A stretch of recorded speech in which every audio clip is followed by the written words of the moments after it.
Hello and welcome to Noni, Yanga's flagship talk show where we discuss all the hot topics. Today we take a look at black beauty and ask, why is it important to celebrate every black woman and stop conforming to the mainstream? We also discuss Kylie Jenner Cosmetics and her self-made status. Joining me today, co-founder of Shades of Beauty Live, Christina Adesina, speaker and presenter Nisi T, and beauty entrepreneur Shalom Lloyd. Welcome, ladies. Nice to have you. Looking fly and fresh.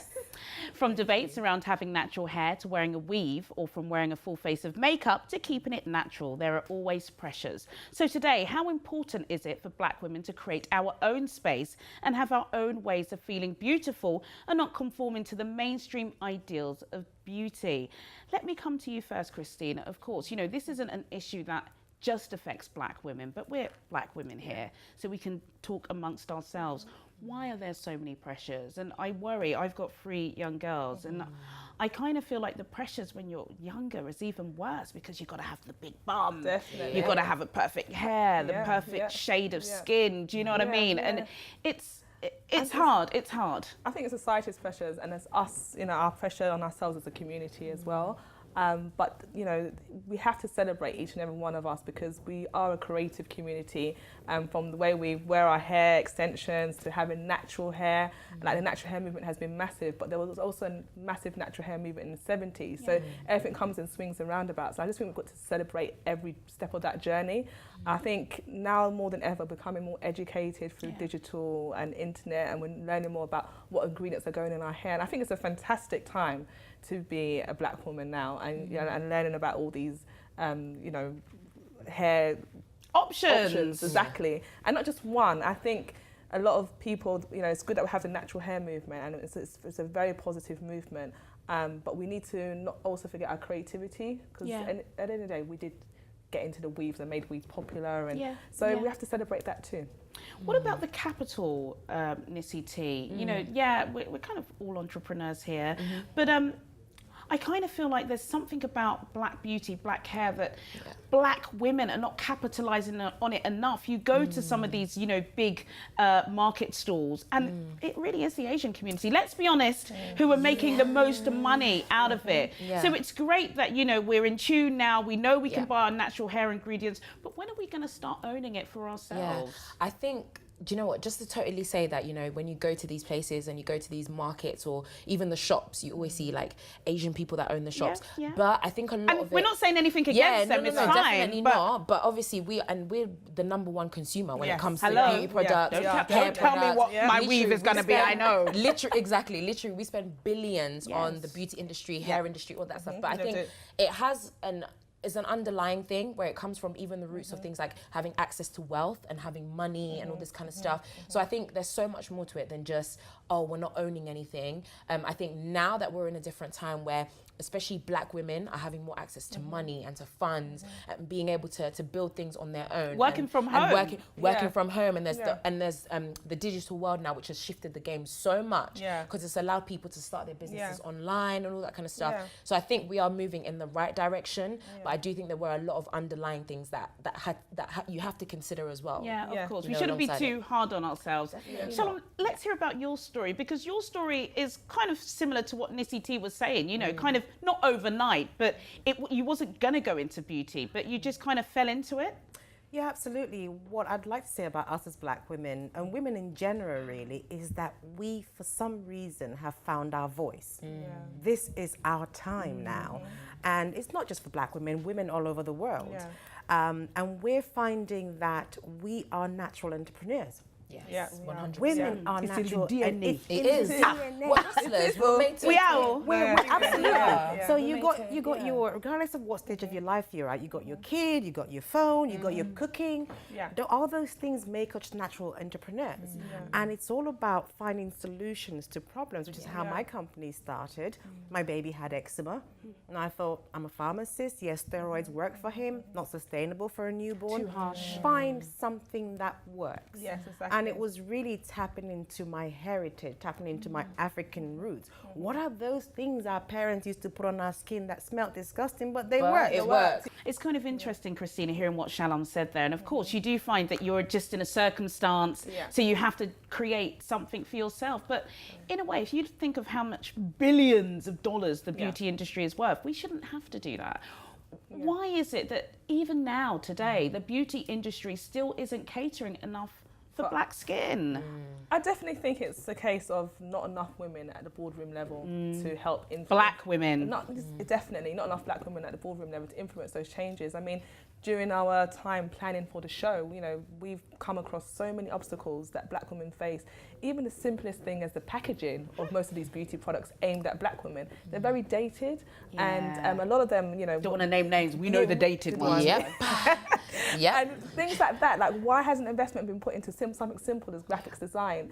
And then when you look at the paper trail and find out where the investment is going and who's invested in it, none of the women that are invested, people that are investing in it are from the black community. Of course. And this is part of the issue. And so black women are still shopping in, there's nothing wrong with it, but a lot of black women still have to go to the market to shop. When I've got places like the High Street, Westfield, why are none of the shops that are catering to this demographic? Just specifically why do we have to go all the way down to the market? It's a really interesting point, and thank God, you know, for Shades of Beauty Live and the things that you guys are doing there, because of course, it is giving a platform to showcase what great stuff black women can do. But Nissy T, what is it about, you know, going into beauty or going into makeup or going into hair, that's still quite stigmatized? It's still kind of seen as, oh, you're doing that easy route, but it's not. But you know, we're going to talk after the break about Kylie Jenner, but we should stop telling our young black girls that you shouldn't be doing that, or kind of poking our nose at them if they want to do it at college, because it's a big business. Oh yeah, I have, oh gosh, so much to say about that. So I'm a content creator as well, so I do a lot of stuff online on YouTube,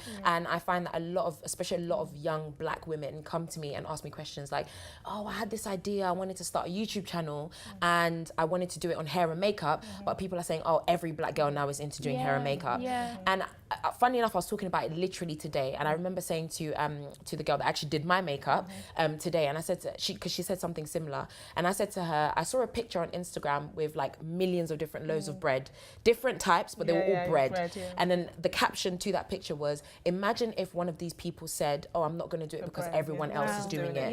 And that is exactly what I would say to every young person. It doesn't matter if Tom, Dick, Harry, Sade, Suzanne, Kylie, everyone is doing it. If you know that there is something that you have to offer, you have something different, you just being you in your uniqueness and in who you are will bring something different to the industry. Hey, my sister, I should have my own lipstick liner. Definitely do it. I will. We're running out of time. We've got to go to the break, but I want to ask you very quickly, Shalom, what were some of the difficulties you found, you know, building your business? And obviously, you said you were a pharmacist? I'm a pharmacist. Exactly. So you had a bit of change behind you. But do you think funding and, you know, trying to access money is one of the difficulties? Time and money. Those are the biggest challenges.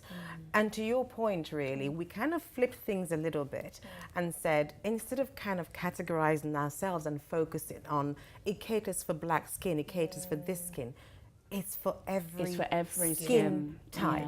And I think sometimes that's the way forward that we have to go. Let's not pigeonhole ourselves into one category and say it's for black, it's for white. It's for all of us. We're going to pick this up. Still to come, Forbes described her as self-made, but we ask, is Kylie Jenner truly worthy of that title? See you after the break.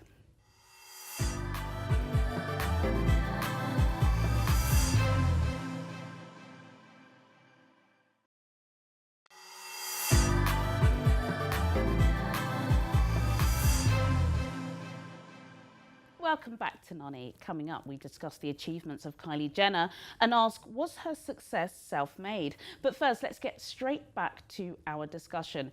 Christina, we talk about not conforming to, you know, stereotypes. I've got braids. I just came back from Nigeria. Of course, you've got to do braids when you're in Africa. But, you know, I've worn weaves before, and people have written on the show saying, why are you wearing weaves? Why are you wearing wigs? You've got to be au natural. They'll be a bit upset. What is mainstream beauty? And why can't we, or why should we not be conforming to it? Yeah, I don't think there should be a mainstream beauty. I think this is the problem. We're defining everything too much. Yeah. I recently watched the Athletics Championships and I saw Denise sporting her afro in all its glory and it looked amazing. That is a mainstream show and she's sporting what may deem to be a not conventional sort of hairstyle. Yeah. I think that we are pigeonholing ourselves into what we should be. Should we be afro? Should we be weave? Should we be braids? We should be everything, and that's why we're partly celebrating that at Shades of Beauty Live. We're just saying that there's not one type of blackness. Yeah, everyone should be celebrated. Yeah. Nissi, I've got to say this, and I hope you don't mind me saying it, but you're a Cambridge graduate, Right. and you know, I definitely, round of applause to you. I definitely feel like that is something to be celebrated because we, of course, we know not just black but minority ethnics anyway. There are very few of you in there, but why was I surprised? Probably because of the way you look. You're stunning, by the way. Wow, thank you. And you know, that may be my preconceived notions. But do you sometimes think that black women can be judged purely on the way they look? I'm sure I'm not the first person to be surprised to hear that you're a Cambridge graduate. 100%. And I've actually had people who've come to me and said, "Oh my gosh, I didn't think you were smart." Wow. Excuse me? So because I didn't say that. like to drive, you didn't say that. You didn't say that. Don't worry, you didn't say that. But I've actually actively had people look at me and come to me and say, "Oh my gosh, wow, I didn't, I had no idea that you were smart." And I asked them why, and they were just like, "I don't know, like you just don't look smart." I think people find with me that yes, I like to do my hair, I like to wear makeup, I like to look good, I like to dress up, I like doing all of these things, and so they assume that because you enjoy doing these things, you can't be smart. And essentially, you can look good on the outside, but just have some substance. Make sure you go for what you want and just educate yourself so that you can have that and they can substance grow as up well. looking and being like you. But let me say, Shalom, how difficult is it to start your own business? We talk about it, and again, we say it quite a lot on this show, that you've got people on Instagram selling weaves and stuff like that, but it is hard to be a success. How have you managed to do it? Is it contacts? Is it money? You said time before. Can you elaborate now? Honestly, it's everything. It is better to be prepared and not have an opportunity than to have one and not be prepared. So that preparation, I've been in corporate life, worked my way up in the pharmaceutical industry from entry-level roles to leadership roles. Whatever you've done in your lifetime, it prepares you, taking the experience. It does. Nothing's and wasted. actually applying it to yourself. If my boss said to me in my day job, "You've got to have this report for me by 6 a.m. tomorrow morning," I'll pull an all-nighter. Why can't I do that for myself and for my own business? So it's about that dedication, and it's about making mistakes and not giving up. I think we're ready. The time is now for women. Black is trending. Black we say this all the time on this channel, but we are. We are so ready. Africa is the new, new great thing out there. So we need to celebrate it, but we also need to tap into it, live it, enhance it. Being an entrepreneur is not easy. Nothing good is easy. If it was easy, everybody will be doing it. You try, it doesn't work, move on to the next God, I'm taking notes here, Shalom. Move on to the next thing. Yeah. Having my own skincare company has been an absolute eye-opener. I never thought I would, stumbled across it to solve a problem, and now it's contacts. Everything Let's give it a quick shout out. What is it? You didn't bring any for me, but it's good for people to know exactly what your beauty line is called. It's not a beauty line, your skincare line is called. It's called Naturally Tribal Skincare. It's for all skin types. And you're a mother of 5. Mother of 5. Hello. Oh my God. I'm always complaining about having 3. You've got 5 kids and you're still managing to run your own company, travel around the world, give so many jobs. People should check you out. You're amazing. Thank you. If you enjoy doing something, it's easy to be a chore. If you involve your kids, your family, everybody around you, it's not a chore. It's something you have fun doing.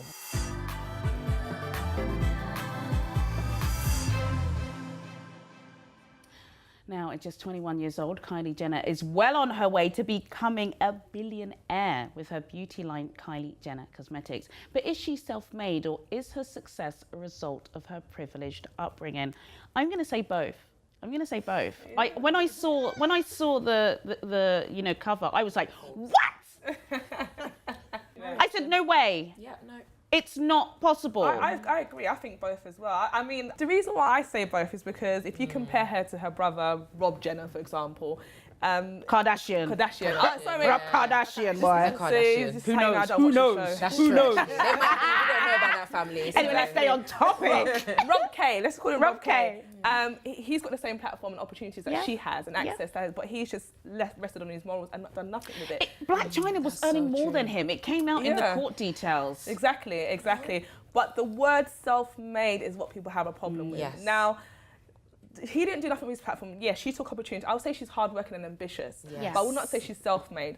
If I had the opportunity to walk into a boardroom meeting and say, I picked that colour, and that colour, and already paid for all the resources, is that really self-made? Yeah, you wouldn't be here today. Exactly. But if I grafted like the likes of Richard Branson or Oprah Winfrey, then that's self-made. Yeah, for me, it's that self-made title. Is the fact that she did come from a place of privilege. To say that someone is self-made when you come from a family, again, even before they became the Kardashians after the tape and whatnot, you know, they're just that little tape that happened. But even before that, their dad was a high, well-known profile. In the list, Bruce was apparently earning more than Chris, even today. Exactly. So my thing is that they did come from a place of privilege, and like you said, if you can go into a space where you don't have to necessarily think about, damn, how am I going to pay for these things and these ideas that I have? You can literally go in at 19 years old and say, I've got this idea, let's make it happen.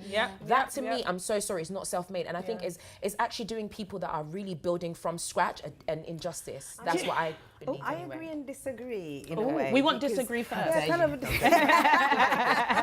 I do, because it's what are you doing with the platform that you're given? Yeah. This is what Christina was saying. Exactly. She was born into this, and we could have all been born into multi-millionaire families, etc. What do you do with that platform that you're given? So I understand the problem with self-made, but when I saw it, the first thing I thought was, good on you. Me too. Me too. Good on you for actually taking this. No, you don't sound bitter. You don't sound bitter. We're talking about it because everyone is, and most people agree with you. But one thing I think a lot of Black Twitter were annoyed about is the fact of, hang on a minute. You've capitalised on those duck-filled lips, having all the fake booty. Your fans, most of them who are buying the cosmetics aren't going to be young Black girls. Let's be honest. Do you know what I mean? And it's kind of like, okay, and now you're done with that. You've taken out all your fillers and you're going another way. Christina, can you understand the fury behind it? That's the fury I got, because I support her, by the way, but Black Twitter was saying, hang on a minute, like your sister, you've capitalised on our thing. You've jumped on the bandwagon. Yeah, I can understand where the uproar and anger should be, but I think that at the same time, we should look towards the positives and actually... She's young. And not only that, but I do, going back to the self-made, I understand why Black Twitter is an uproar, but self-made is the term that I have problems with, because describe self-made. Self-made is, in your opinion, I think it's coming from zero to becoming something. Someone giving you a penny and you making it into £1 million. Not being on a platform. You can't compare her platform to someone in Africa that's got nothing and that has managed to build up a business for themselves. You can't compare the two. Is Shalom Lloyd self-made? Pharmacist turned skincare? Pharmacist with the coins behind her? Let's put it this way. Shalom will wear many hats as an entrepreneur. Right? Okay. She'll be, I don't know if you've got offices, but you'll be the cleaner, you'll be the person doing your own secretarial work, you'll be the accountant, you'll be everything. You will wear all those hats. How many hats did Kylie Jenner have to wear? Missy, going back to you, because I don't want us to run out of time without you expressing yourself clearly. Yeah. What was it then, without sounding bitter, about that picture, all covered up in a nice suit? She's well on her way to becoming a billionaire, self-made. For me, I think it's the narrative that it portrays. For me, everything is about construction and narrative. So for me, it almost portrayed a narrative as though, like, yes, you can do everything that she has done.